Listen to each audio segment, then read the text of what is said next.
Hola, nuevo capítulo que tiene que ver con la lectura, la literatura, el amor a la escritura y el afán que deberíamos tener todos, pero al menos que tengo yo, por leer, que es lo mismo que aprender, que viajar, que vivir. Hoy en este canal,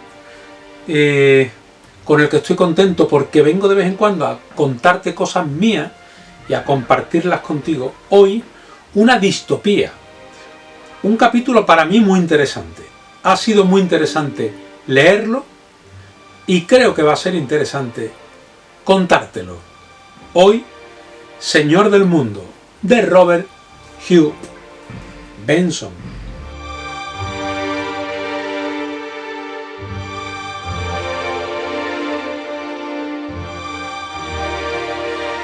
Primero, por ubicarte, Robert Hugh Benson es un autor del Reino Unido, hijo del arzobispo de Canterbury y hermano también de otros dos escritores.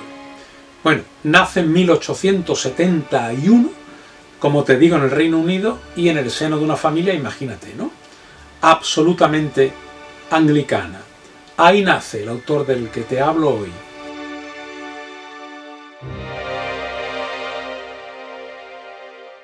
Un autor que fue ordenado sacerdote precisamente por su padre. Es que esto va a marcar un poco lo que te voy a contar después, ¿eh?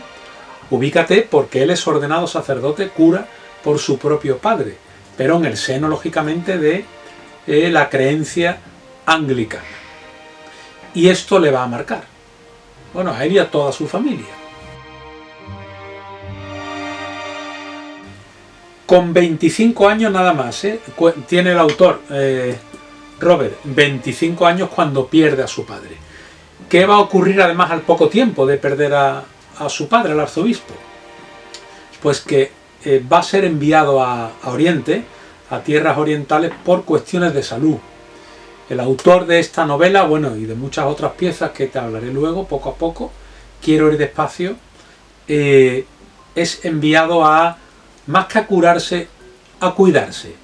Y es precisamente allí, estando un poco lejos, cuando empieza a dudar. Cuando empieza no a abrazarse, pero sí a interesarse por el dogma de la Iglesia Católica. Cuando empieza a dudar, cuando le empieza esa luz interior a un hombre, como digo, pastor anglicano.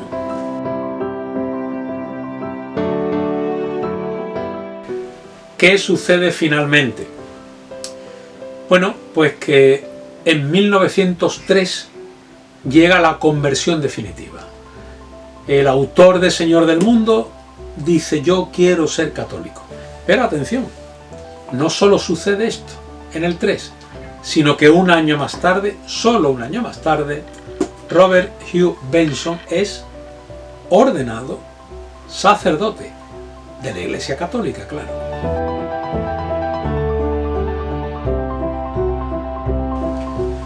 Bueno, pues fíjate, si te estás incorporando ahora, estamos hablando de Señor del Mundo, una distopía maravillosa, sublime, de la que han hablado bien Chesterton, Juan Manuel de Prada, muchos críticos literarios, porque es que encima está muy bien escrita. Bueno, pues provoca, hombre, no te voy a decir un cisma, pero no poca zozobra cuando él se convierte al catolicismo y se ordena sacerdote. Hombre, pensad que aunque ya no vive su padre era arzobispo de Canterbury, todo un personaje, y además dentro de la jerarquía del poder anglicano, un hombre relevante, importante, y su hijo se convierte y se hace sacerdote y se ordena. Es más, Benson llegó a ser chambelán del Papa Pío X, del Papa de la Iglesia Romana, Apostólica y Católica, en 1910. O sea que encima estuvo dentro de la estructura, del organigrama de la Iglesia Católica, con un cargo relevante.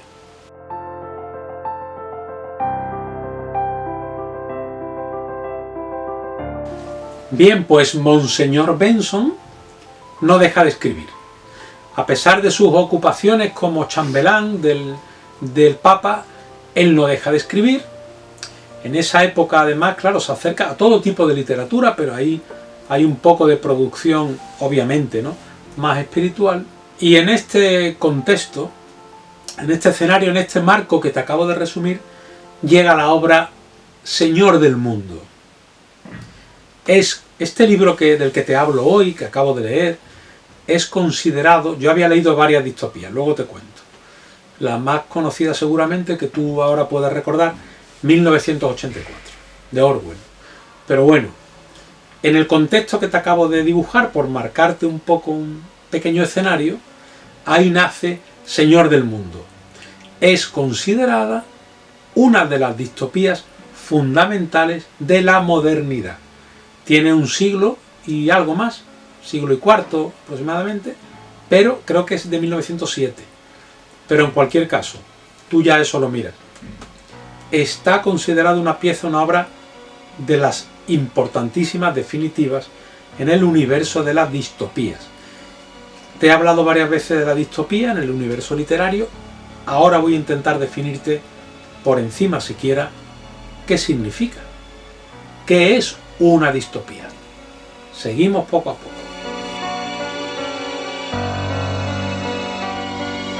Bueno, pues si decimos que es una distopía maestra del tiempo moderno, distopía es una representación ficticia de una sociedad futura, indeseable.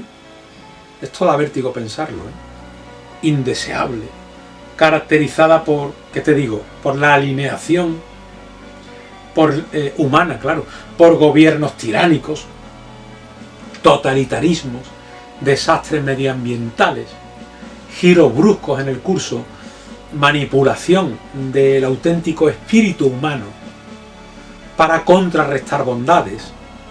Da un poco de miedo, ¿verdad? Control tecnológico extremo. Eso es una distopía. En ese escenario hay deshumanización. No sé si estoy alcanzando a explicarte qué es distopía, pero eso, ponte en ese mundo imaginario paralelo, donde al final se va a anticipar o no argumentos desastrosos. Bien, y en este escenario normalmente hay entornos hostiles, hay opresión, hay carácter dictatorial, en fin, casi todas las cosas malas, ¿no?, se me ocurren. Bueno, aunque se pueden hacer distopías en otro sentido. Pero quédate con eso. Es una representación no real de una sociedad futura, de un mundo que está por venir y que para la mayoría de las personas no es deseable que llegue, pero llega en la obra. ¿Y cómo resuelve el autor? Tienes que ir poco a poco para ver eso.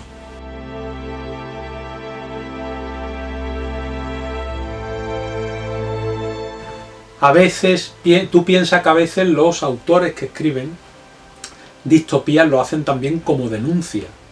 Utilizan esa visión del futuro para denunciar, para solicitar al destino, casi a los hombres, que eso no ocurra, que es malo.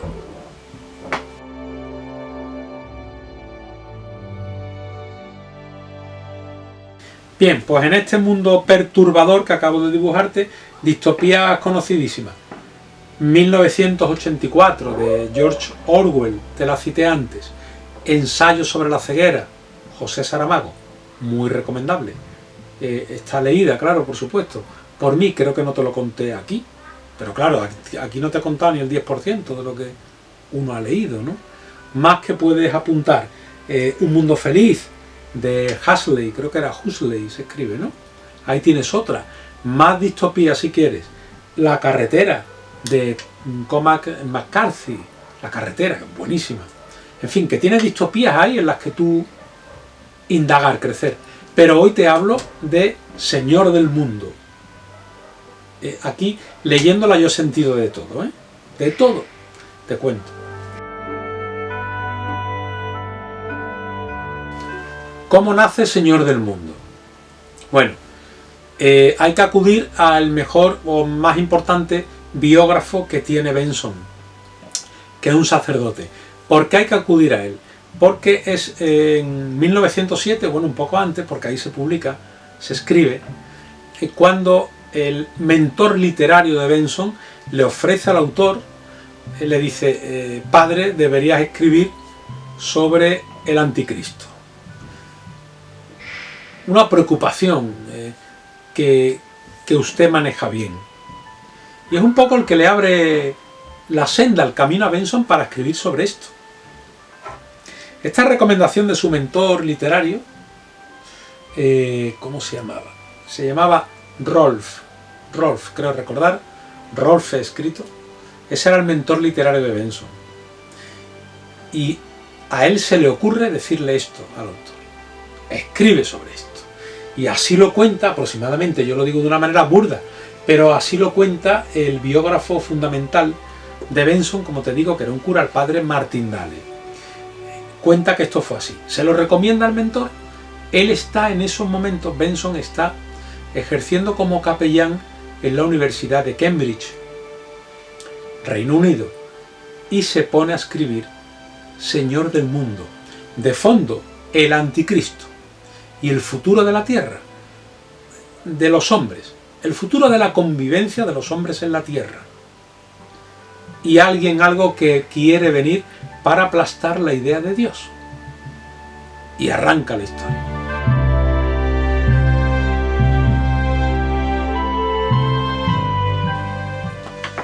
Bien, antes de decirte nada, digo nada del arranque de la obra, si has leído alguna vez algún tipo de comparación de críticos literarios, de analistas, de Benson con Julio Verne, viene determinado, a mi juicio, por lo siguiente. Hay en este libro, Señor del Mundo, algunas predicciones que iba a decir que asustan no. A mí me parece muy curioso, muy interesante. Mira, aquí Benson, 1907. En esta novela predice, anuncia, se adelanta al uso de los Zeppelins. ¿Sabes lo que es, no? Bueno, pues aquí hay unos aparatos en los que se desplazan las personas, en esta distopía, que me parece se llaman los bolors, los voladores, bolors, que es donde se desplaza la humanidad por unas calles, pistas imaginarias, pero reales en la novela. Bien, predice eso, predice aquí os adelanta al uso de las armas de destrucción masiva. De ese asunto habla Benson ya aquí, en esta novela. Adelanta varias cosas más que quisiera recordar, pero me llamó la atención. Por eso has visto igual algún texto en el que dicen, bueno, se parece a Julio Verne en tanto en cuanto adelantó el uso de cosas entonces increíbles que después sucedieron, que después el hombre ha llegado a utilizarlas.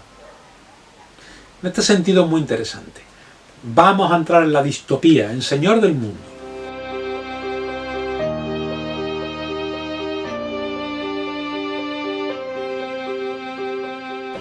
Estamos a principios del siglo XXI, estamos ahora mismo, claro, en este vídeo, pero cuando él lo escribe, él dice, nos ubicamos a principios del siglo XXI, o sea, 100 años después de escribir, ¿no? Escribiéndolo él. Principios del siglo XXI, hay dos curas, dos sacerdotes, que van, bueno, los curas son Francis, de nombre Francis y Franklin. Francis y Franklin.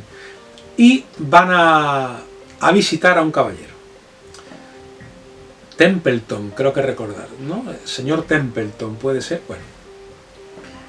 Que vive como vive la sociedad bajo tierra. En este mundo, en esta distopía, las personas viven por debajo. A todo se accede descendiendo mucho. Ya te digo que es un dibujo que te va a provocar preocupación de cara al futuro. No porque lo vayas a vivir tú, porque no dará tiempo. Pero ojo, ojo. El caso que vive bajo tierra el señor Templeton, te he dicho, y que describe a los curas los últimos 100 años del Reino Unido. Estamos en el Reino Unido. Este hombre Templeton le va a decir a los curas, le va a describir los últimos años del Reino Unido. Este hombre es un conservador, ¿no? En cuanto a la ética, a la política, es conservador. Describe, hace ese mapa a estos dos curas que van a verlo. Ahora te diré por qué. Van a verlo. Y entonces también le dibuja los 100 años de su partido, como te digo, conservador.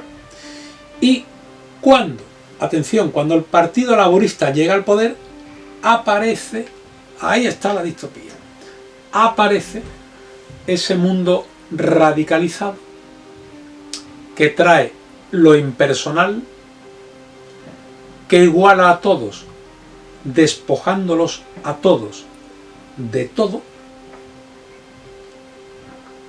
Claro, ya empiezas a inquietarte. Y en ese escenario suceden los hechos. Humanismo radical y totalitario que va a aplastar al cristianismo y a la idea de lo cristiano, con todo lo que eso significa. La sociedad, en el credo, en la cultura, en el comportamiento, todo. Se arranca, se despoja todo, se iguala todo casi como autómatas, se pierde toda la esencia, el criterio sobre lo bueno y lo malo, se aplasta todo eso y este partido humanista radical, reformador, borra de la faz del Reino Unido, posteriormente de la tierra, todo lo sembrado. Impresiona, ¿verdad?, pensarlo un poco. Ese aplastamiento radical. Bueno, hay miedo, hay persecución de sacerdotes, hay un culto humanista que no ya a lo divino, ¿no?, con la liturgia propia, sino un culto humanista que se hace obligatorio, porque hay un presidente del mundo, porque no olvidemos, y aunque el ejemplo sea un poco vulgar, me vas a entender, no olvidemos que aquí no, pero hay zonas que están en Asia y en el sur de América, en las que, en el nombre de una supuesta igualdad, democracia real, pura y limpia, hay personas que llegan al poder con ese mensaje y es literalmente todo lo contrario. Es la persona que vendía ese mensaje la que ejerce el poder más radical, primero el soberano y luego todos ustedes igualados. Igualados por el dinero, normalmente poco, por los derechos, normalmente pocos, y la idea que vale es la mía. Me ha llegado heredada de anteriores dictadores o de un mensaje de lo alto, pero esto hay que cumplirlo. Yo tengo el poder y el pueblo no, pero al pueblo se le ha dado a entender que el poder ahora es del pueblo, y es mentira. Se acaba con la libertad de expresión de las mujeres, de los mayores, de la propiedad privada, del derecho a elegir libremente lo que quieres votar o hacer. Eso se acaba. Tenemos ejemplos, ¿no?, muy evidentes. Pues eso, lo vio Benson en 1907, pero llevado al extremo. Todavía más radical, seguimos.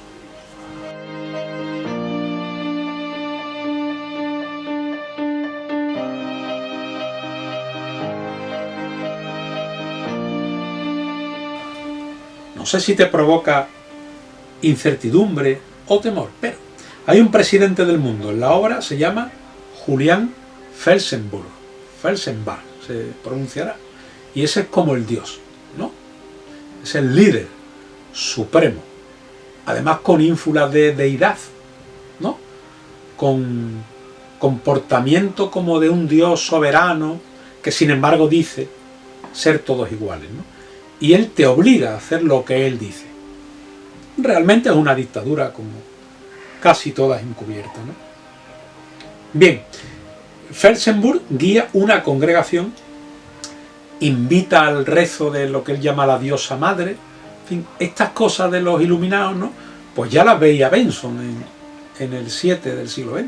Bueno, el caso es que Las personas que tienen credo, criterio, afán, ganas de gritarle al mundo lo que quiera hacer libremente, sin hacerle daño a nadie, lo que opina, esas personas no tienen sitio. Todo sucede ahí debajo, menos el líder, que vuela por encima de toda la sociedad, de toda la tierra, de todo el mundo. Luego quiere borrar a Dios queriendo ser Dios. Contrasentido, ¿verdad?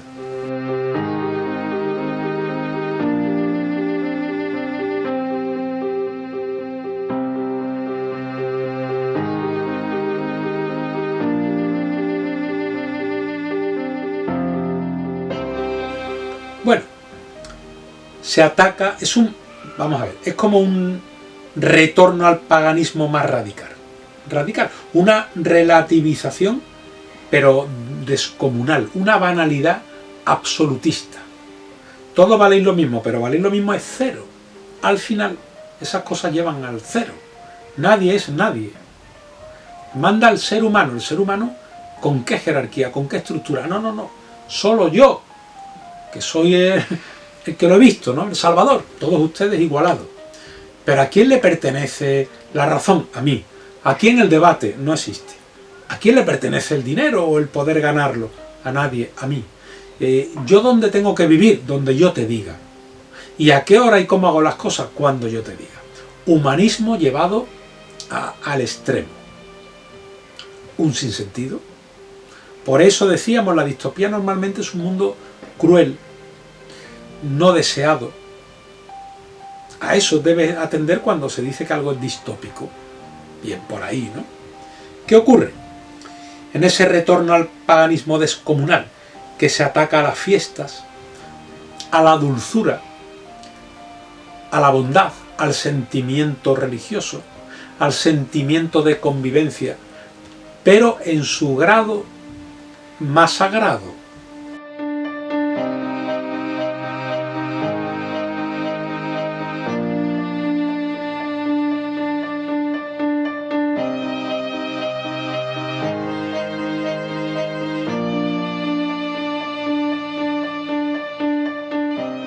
Porque tú eres tan igual a mí, al otro, que ninguno somos nada.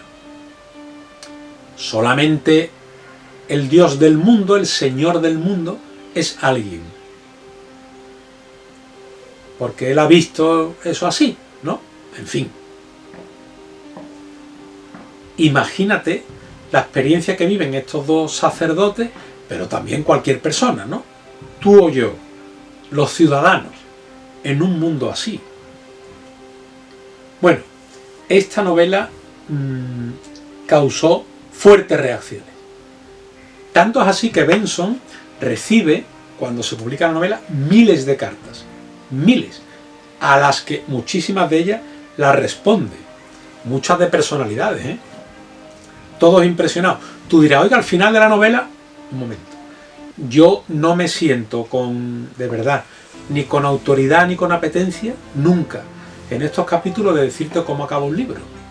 Porque al final de todo, entre tú y yo, mi única intención, la única que tengo con este canal, es que te enamores de la lectura.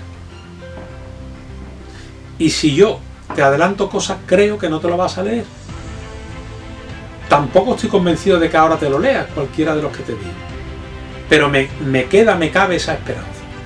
Por eso no te cuento nada. Pero digo, tanta correspondencia provocó esto con el autor, que esa correspondencia es la base que le da pie a Benson para escribir, para inspirar la novela The Dawn of All. Lo escribe The Dawn of All precisamente a partir de la actividad epistolar con las miles de personas que le escribieron por Lord of the World. Ahí está, imagínate qué relevancia, ¿no? Bueno, pues te cuento más. El libro además sirve, y esta frase que te voy a decir ahora ni es exacta ni es mía, ¿eh? El libro sirve contra la colonización ideológica. O sea, tú te lees esto y puedes ser católico o no, creer o no. Esto va de libertad. Y sirve la frase del Papa Francisco. creo recordar. Si no de Francisco, de Benedicto. Yo diría que es del Papa Francisco, argentino, Bergoglio, que dijo: este libro sirve contra la colonización ideológica. No, no todo es igual, no todo es lo mismo, no todo vale lo mismo. No puede ser, no puede ser, no es así.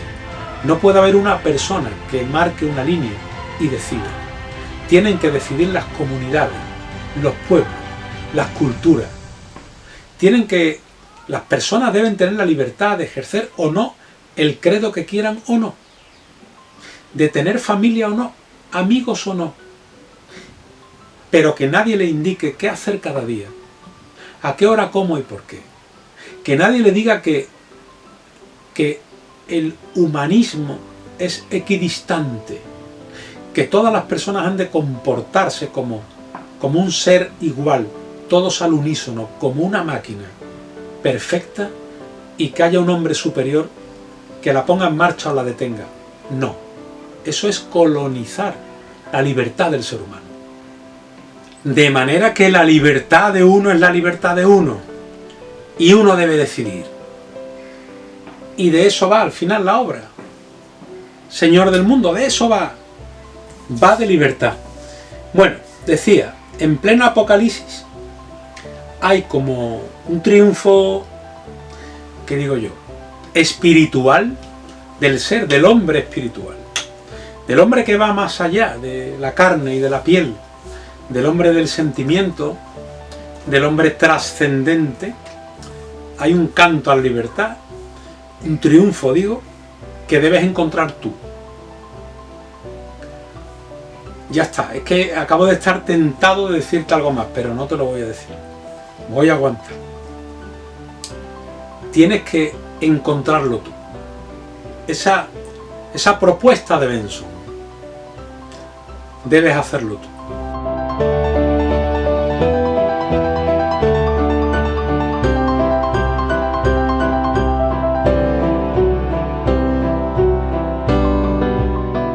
Preguntas que a mi juicio te vas haciendo, debes hacerte, te asaltan leyendo aquí, porque a ver, si en el ejercicio de la lectura no te asaltan preguntas, a mí me ocurre como lector y como autor, si no te asaltan preguntas, deja de tener un poco de sentido. Claro que creo en la literatura de entretenimiento, en todos los tipos de literatura, pero adoro la literatura, la amo, la que te hace, la que sirve como espejo, la que te pone delante y te retrata y te ves a ti y te hace grandes preguntas, ¿no? No sé si lo estoy explicando bien eso, pero yo creo que la literatura debe hacer que nos hagamos preguntas. En el caso de Benson con esta distopía, una nueva humanidad, un triunfo del relativismo severo, el cuerpo frente al alma. ¿Qué compromisos debemos adoptar los hombres? Oiga usted, ¿por qué no morir por amor? ¿Por qué no creer que hay algo más allá? ¿O por qué no pensar que la manera de comportarse de un ser humano al que yo considero violento, injusto, ignoble, cruel, ¿por qué de considerar que la sociedad debe abrazarlo igual que abraza a quien comparte, a quien respeta, a quien ama la igualdad, la serenidad, el trabajo, la convivencia? ¿Por qué? ¿Y por qué tiene que haber un ser, solo uno, que decida todas estas cosas y alinear a toda la tierra? Son preguntas interesantes que, por cierto, nos tienen que hacer pensar. Oiga usted, nos está diciendo que temamos. No, señor. Ni creo que un niño que va a clase de religión deba temer a Dios. Ni un niño que llega a su casa debe temer a sus padres. Cuando un niño teme, o un hombre, por cosas como esta, algo está fracasando. A lo que debemos temer es a las personas que quieren imponer, a partir del desnudo. Yo te despojo, yo te quito, anulo, te llevo al cero y a partir de ahí edifico lo que yo creo oportuno. De eso hay que cuidarse. De eso hay que cuidarse. Cada pueblo con su valor, cada tierra con su fertilidad, cada ser humano con su libertad. Entiendo yo. Pues todo eso está aquí. Oiga, es que claro, si te digo de verdad lo que te quiero decir, pues ya te estoy contando el final. No puede ser. Tengo que aguantarme ahí un poquito. Bueno, oiga, otros libros de Benson que no sea este, porque usted no me ha convencido para leerlo. Claro, yo me lo leería, otra vez, la primera vez si fuera tú, y yo ya veré si la vida me da tiempo a leerlo otra vez o no, que lo dudo, porque si eres lector como yo y tienes 3, 4 mil, o los que sean libros comprados y por comprar otros 10.000, los que sean, sabes como yo que la mayor de las tristezas es pensar que no vas a tener tiempo para leer lo que quisieras leer. Luego me da mucho apuro decirte ahora mismo lo que debes leer. Yo me lo leería, ya lo he hecho, pero claro, me leería tantas cosas. Bueno, que Robert Hugh Benson, británico él, de Reino Unido, escribió cuentos infantiles, obras de teatro, narrativa, distopía, un montón de cosas. Y entre esas cosas, la amistad de la reina, creo que se llama uno, la amistad de la reina, no, la tragedia de la reina, la amistad de Cristo, Señor del mundo, del que hoy te hablé un poquito. Tiene también Confesiones de un converso. Los espiritistas también tienen. Yo he leído, para hacerme, yo antes de leerme pretendo formarme una especie de mini criterio, pues del autor, de su obra, me gusta a mí eso. Intento que nadie me cuente de qué va el libro, exactamente. Tengo bastante con la cubierta y con las leyendas, las camisas, bastante allá con eso. Los resúmenes. Entonces procuro huir para tener yo mi propio criterio. Luego ya, si estoy interesado en saber la opinión de alguien, pues la busco. Pero bueno, ahí tienes una pista también por si quieres conocer más cosas de Benson, que tiene más.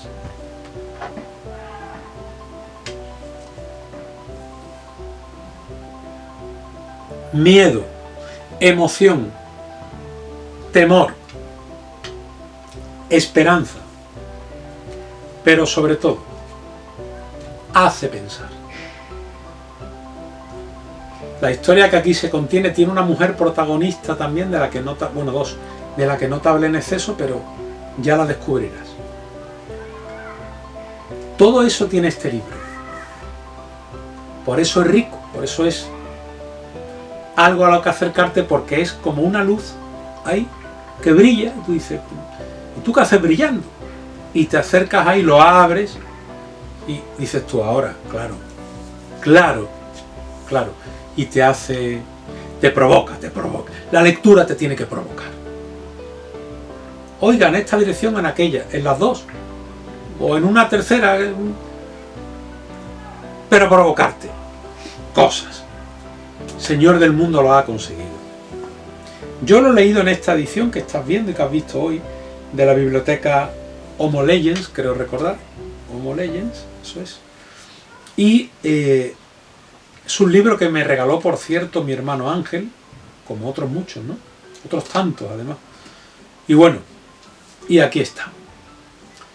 Te he acercado hoy un poquito, espero, ¿no?, de este señor del mundo de Robert Hugh Benson. Más o menos hasta aquí el capítulo. Creo recordar que no quiero contarte mucho más porque yo esto lo pienso así, digo que aquí no hago un guión ni hago nada, esto está grabado como ves y oyes, regular. Yo lo que me hago es una idea. Quiero decir esto más o menos y vengo aquí y te lo digo antes de empezar a leer el siguiente. Hay libros que leo. He leído hace poco un libro de un jovencísimo poeta. Vamos, lo leí en el tren. Eran 100 páginas y un trayecto larguito. Y lo leí además tranquilo. Me interesó mucho. Creo recordar que es Juan Reina. Bueno, y Platero puede ser la editorial, pero perdón si no es exacto. Interesante. Sobre todo porque leer a poetas excesivamente jóvenes a veces es peligroso. Digo, a veces es peligroso porque un poeta joven, muy joven, necesariamente ha vivido poco. Entonces, tiene que ser un poeta muy preclaro para que te acabe de convencer. Bueno, pues le he visto cosas buenas, estoy contento. Bien. Pero digo, por citarte alguno, porque si eres lector como yo, sabes que lees muchos libros que van pasando por tu paladar y por tu corazón, y no en todos te detienes, y no a todos vengo a grabar vídeos, porque si no estaríamos aquí pues una vez por semana, o dos, o tres, entonces no puede ser tampoco, ¿no? Pero bueno, alegato por mi parte pesado, yo comprendo que sí. Pero este canal es mío y hago lo que siento y lo que quiero. Lee, por favor. Yo te invito a leer. Yo enarbolo la defensa de la lectura. Porque creo que es uno de los ejercicios. No sé, quitando el amor, un beso, un abrazo, una caricia. El ejercicio más importante que debes hacer para buscar lo mejor del ser humano. También te vas a encontrar lo peor, pero con eso tú disciernes, cribas, eliges desde tu libertad. Al final leer es un viaje, como la vida, es un viaje. Por tanto, yo sostengo que leer es vivir, viajar es vivir, la vida es un viaje, la lectura también.